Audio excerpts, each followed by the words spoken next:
Hello, this is Daniel Smith, Module 4 Oral Presentation, and during this module I decided to concentrate on a different side of motorsport photography and work on my weaknesses and to show an atmosphere and a different side of the sport that you don't normally get to see, and that's something I decided to work on, and I will demonstrate my own work and other works for people that I've studied throughout the module to help and improve my work.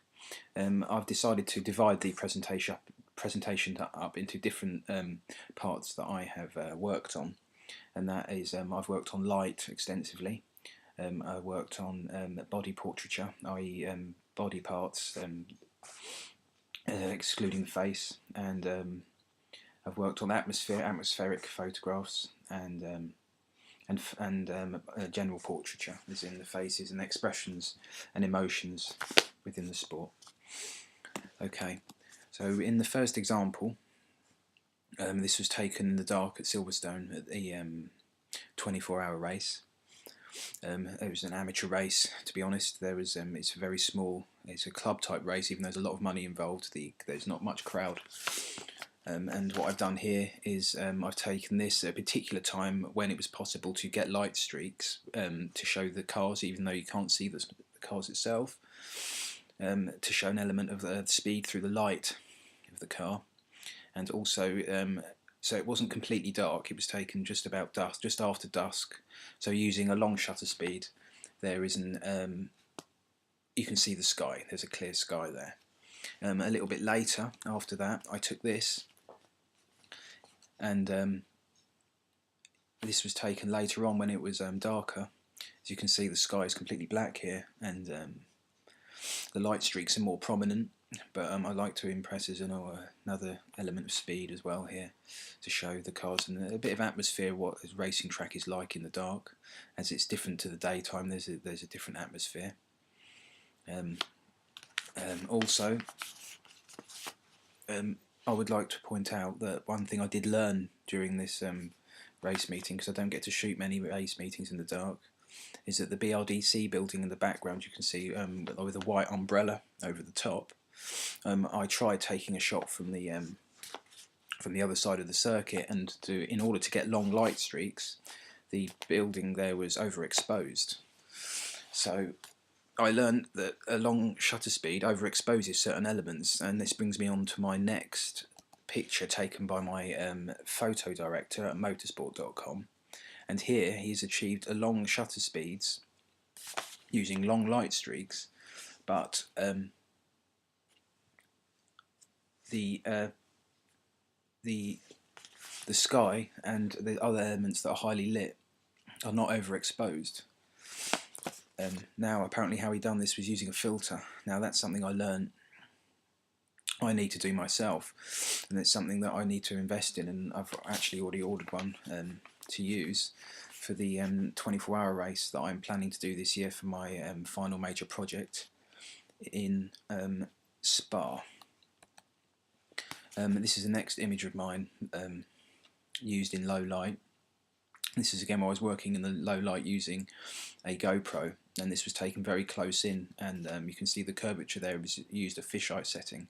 I used the GoPro because it's more personal and it's not so big and clumpy, and doesn't feel so invasive, so you can get more relaxed emotions. And I was experimenting a lot with the GoPro.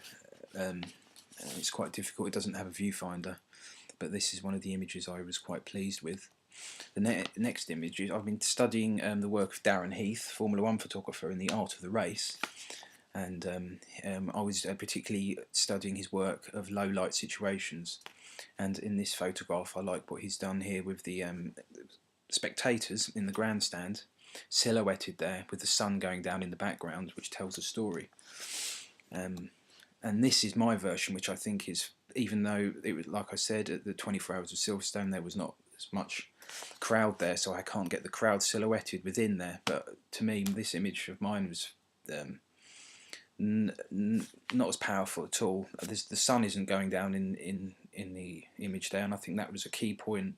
I quite like this image to begin with, but then looking at it now compared to that, I think that it's far and away not there, and in my development, I would like to work more on achieving better images.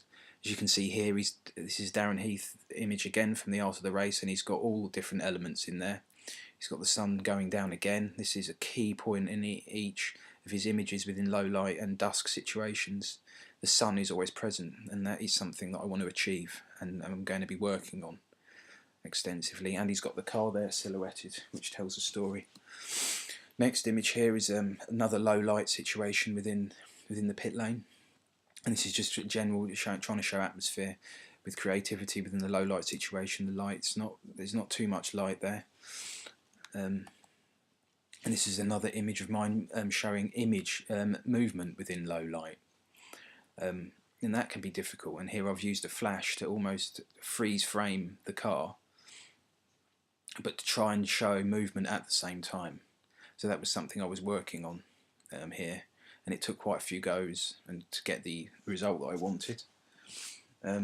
Next we have another low light situation, and this is a car taken within the light, and you can actually, it's taken with a flash again, and the benefits of using a flash is that I can the light bounces off the rain. Now this was done on purpose because I wanted to show that it was raining, and you can clearly see the rain there, and I wanted to show that it was dark, and it was quite miserable that evening. Here another element I was concentrating on was body portraiture, to try and show an atmosphere and an environment and a person without actually showing the person's face as such. So just to show here. So that's what I've done there, to try and be a bit more creative, and also studying different people's works that they've used. Another example there of it's been feet actually. It seems to be mostly feet here that I've concentrated on, but that's what stuck out to me.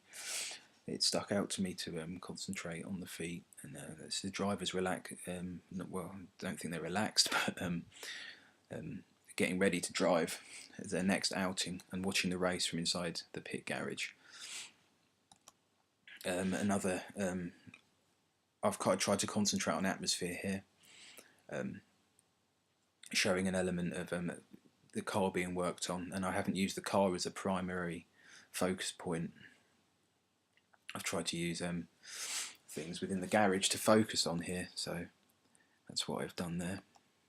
And also here to show where we are in a sense of place, but not exactly of anything in particular. But I quite like that that side of things there, because it shows it's a pit lane, so it must be in a race event, but it shows an atmospheric, and I think involved with other race photographs, you can get a sense of place there. When it's a picture by itself, I don't know whether it means much, but in everything else, combined with every other photograph, it works. I've also studied the work of Dario Mittiteri in The Last Day of Ayrton Senna. Extremely powerful time. And this is very much a portraiture that shows emotion within the faces, and that's something I really would like to achieve this year, and I've been trying to work on it, but I don't think I'm there yet within portraying the emotions, because this was a very dark weekend, and you can see it on the faces, the stress that weekend, because it was a very strange weekend. It was taken just a few minutes, really, 20 minutes, 25 minutes before Ayrton Senna's fatal accident, and obviously no one knew at the time what was going to happen. But it's one of my portraiture images, and I think this is more a voyeuristic image. It shows someone there relaxes. It was actually at the motorsport show, so there's no pressure involved. It wasn't at a race weekend as such. So that's more of a voyeuristic example there. And next image was taken. And this doesn't happen very often, but I became friendly with this racing driver, and he's relaxed, and he's smiling at me there, and that's quite a nice photograph, I believe, and he seems quite relaxed before a race, and actually asked me for a chewing gum before he went, as I was walking past photographing him in the car. So I gave him a chewing gum, and he said it made him go faster. Well, I hope so. He didn't do too well in the race, but there you go. So it's different sides that I've been working on, and I want to develop what I've learned more, because I think it needs to develop a lot more to achieve my desired effect. Okay, thank you very much.